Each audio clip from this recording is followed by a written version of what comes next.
नमस्ते बच्चों। आज मैं आपको कक्षा 8 की संस्कृत पढ़ाने वाली हूँ। मैं आशा करती हूँ कि ये किताब आप सभी बच्चों के पास होगी। प्रथम अध्याय से शुरुआत करते हैं। सुभाषितानि।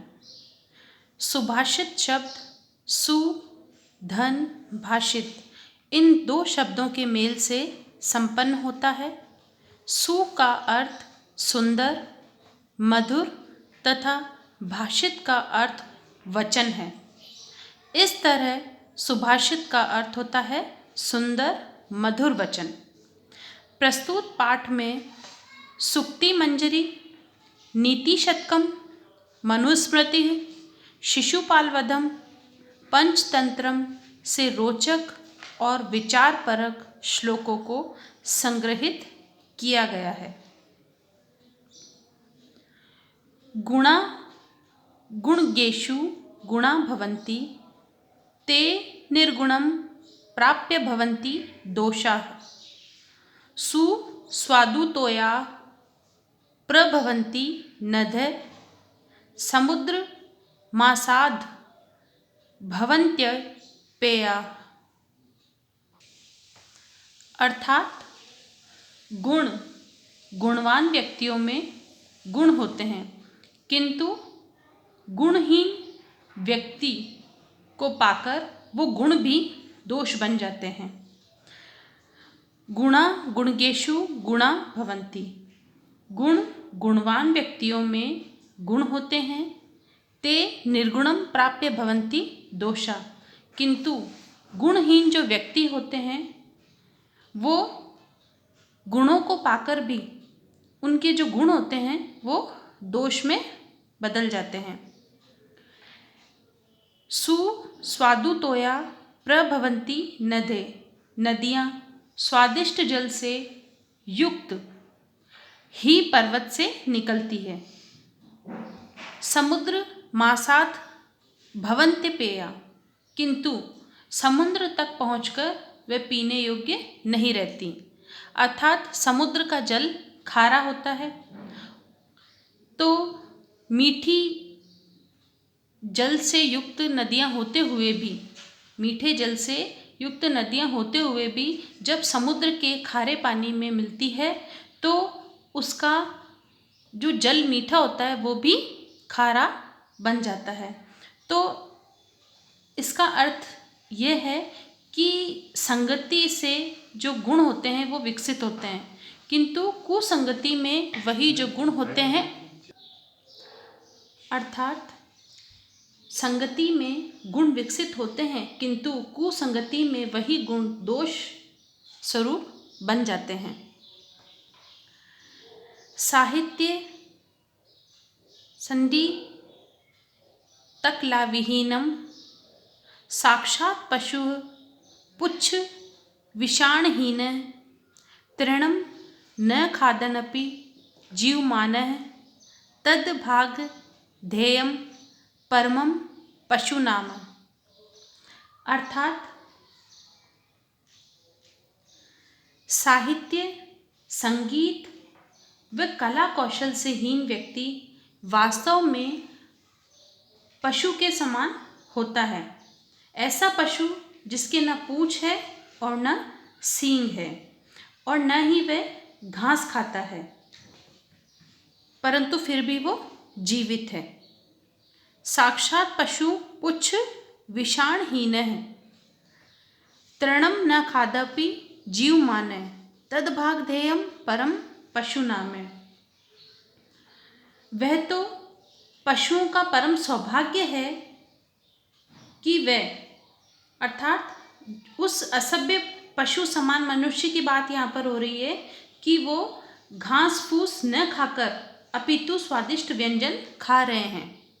ऐसे व्यक्ति जिन्हें न साहित्य की, न संगीत की, न कला कौशल, इन सभी के बिना वाले जो मनुष्य हैं वो पशु के समान हैं, जिनके न तो पूँछ है और न सींग है। ऐसे पशु हैं जो न घास खाते हैं परंतु फिर भी वो जीवित है। अर्थात ऐसे मनुष्यों की तुलना पशुओं से की गई है। वो उनका परम सौभाग्य है कि वो घास फूस न खाकर उन्हें स्वादिष्ट व्यंजन प्राप्त हो रहे हैं। इसका भाव यह है कि साहित्य में अभिरुचि, संगीत आदि कलाओं में कौशल से ही मनुष्य मनुष्य बन पाता है, अन्यथा वह पशु का सा ही जीवन व्यतीत करता रहता है। आगे देखेंगे, लुब्धस्य नश्यति यशः पशुनस्य मैत्री, नष्ट क्रियस्य कुलमर्थपर्यस्य धर्म, विद्याफलं व्यसनेन कृपणस्य सौख्यम, राज्यं प्रमत्तस्य सचिवस्य नराधिपस्य। अर्थात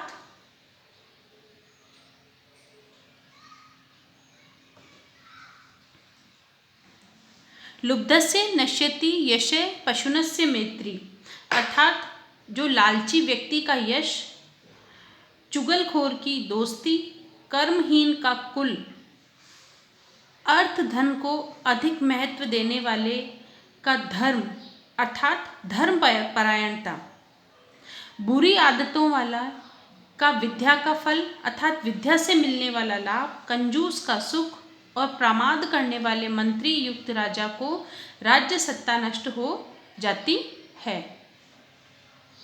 इसका भाव यह है कि यदि व्यक्ति को यश चाहिए तो व्यक्ति लालच न करे, मित्रता चाहिए तो चुगलखोर न हो, धर्मचरण करना हो तो धन लाभ को अधिक महत्व न दे, विद्या का फल प्राप्त करना हो तो बुरी आदतों से बचें, जीवन में सुख चाहिए तो कंजूस ना हो और सत्ता को बनाए रखना हो तो मंत्री कर्तव्य के प्रति लापरवाह न हो। आगे देखेंगे, पीत्वा रसम तु कटुकम मधुरम समानम, माधुर्यमेव जन ये मधु मक्षिकासो, संत स्तथेव सम सज्जन दुर्जनानाम श्रुत्वा वच मधुर सुक्त रसम सृजन्ति। अर्थात जिस प्रकार मधुमक्खी मीठे अथवा कड़वे रस को एक समान पीकर मिठास ही उत्पन्न करती है, उसी प्रकार जो संत लोग होते हैं, संत स्थितेव सम सज्जनम दुर्जनानाम, अर्थात जिस प्रकार सज्जन लोग जो होते हैं, दुर्जन व सज्जन लोगों दोनों की बातों को समान रूप से सुनकर सुक्ति रूप का सृजन करते हैं। अर्थात संत लोग सज्जन और दुर्जन लोगों में भेदभाव नहीं करते हैं, दोनों की बात को अच्छी तरह सुनते हैं और जिस प्रकार मधुमक्खी मीठा और कड़वा दोनों तरह का रस पीकर केवल मधु का ही निर्माण करती है, मधु अर्थात शहद। आगे देखेंगे, विहाय पौरुषम यो हि देव मेवावलंबते, प्रासाद सिंहवते तस्य मूर्धन्य तिष्ठन्ति वायसा। अर्थात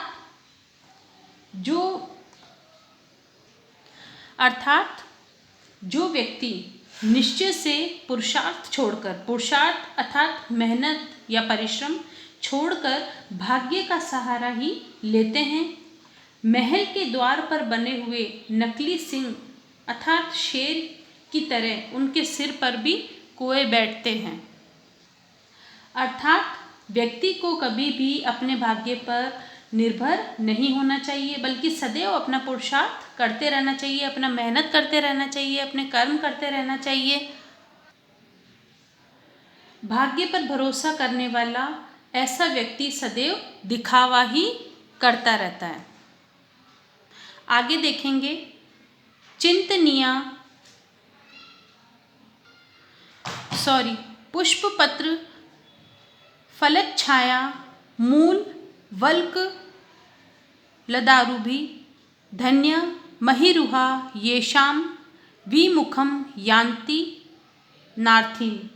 अर्थात वृक्ष जो होते हैं, जो फूल होते हैं, पत्ते होते हैं, जो फल, छाया, जड़, छाल और लकड़ियों के कारण वृक्ष जो होते हैं वो धन्य होते हैं, क्योंकि उन पर फूल भी होते हैं, पत्ते भी होते हैं, पेड़ हमें छाया भी देते हैं और उनकी जो जड़ें होती है वो भी काम आती है, लकड़ियाँ भी काम आती है। तो इस कारण जो वृक्ष होते हैं वो धन्य होते हैं, जिनसे मांगने वाले कभी भी निराश नहीं होते। मतलब वो हमेशा हमें कुछ ना कुछ देते ही रहते हैं, वो अपनी हर चीज़ हमें देते हैं।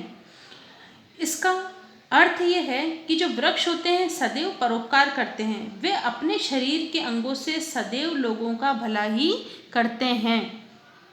हमें भी वृक्षों की तरह हर प्रकार से लोगों की ही नहीं अपितु समस्त जीवों की सेवा करनी चाहिए। मतलब हमें वृक्षों के समान लोगों का भला करना चाहिए। आगे देखेंगे, चिंतनीया ही विपदाम आदावेव प्रतिक्रिया न कूपखनम खननम युक्तम प्रदीप्ते वहिनिहा ग्रहे। अर्थात निश्चय से विपत्तियों अर्थात मुसीबतों का शुरुआत में ही इलाज यानी समाधान करना, मतलब हमें सोच लेना चाहिए। आने वाली विपत्ति के बारे में हमें पहले से ही सोच लेना चाहिए। आगे से घर के जलने पर कुआं खोदना उचित नहीं होता है। अर्थात जब आग लगे, अर्थात प्रत्येक मनुष्य को समस्या का जो समाधान है वो प्रारंभ से ही ढूंढ कर रखना चाहिए, जिससे यदि समस्या आती है तो वह मुसीबत यानी कि दुख का कारण न बन जाए। इसी में मनुष्य की भलाई है। समस्या सामने आ जाने पर समाधान ढूंढना उचित नहीं होता। हमें किसी भी समस्या के लिए पहले से ही तैयार रहना चाहिए। आपका प्रथम अध्याय यही समाप्त होता है। आप इस वीडियो को ध्यान से देखें। कोई भी समस्या आने पर आप ग्रुप में मैसेज भेज सकते हैं। तब तक के लिए धन्यवाद।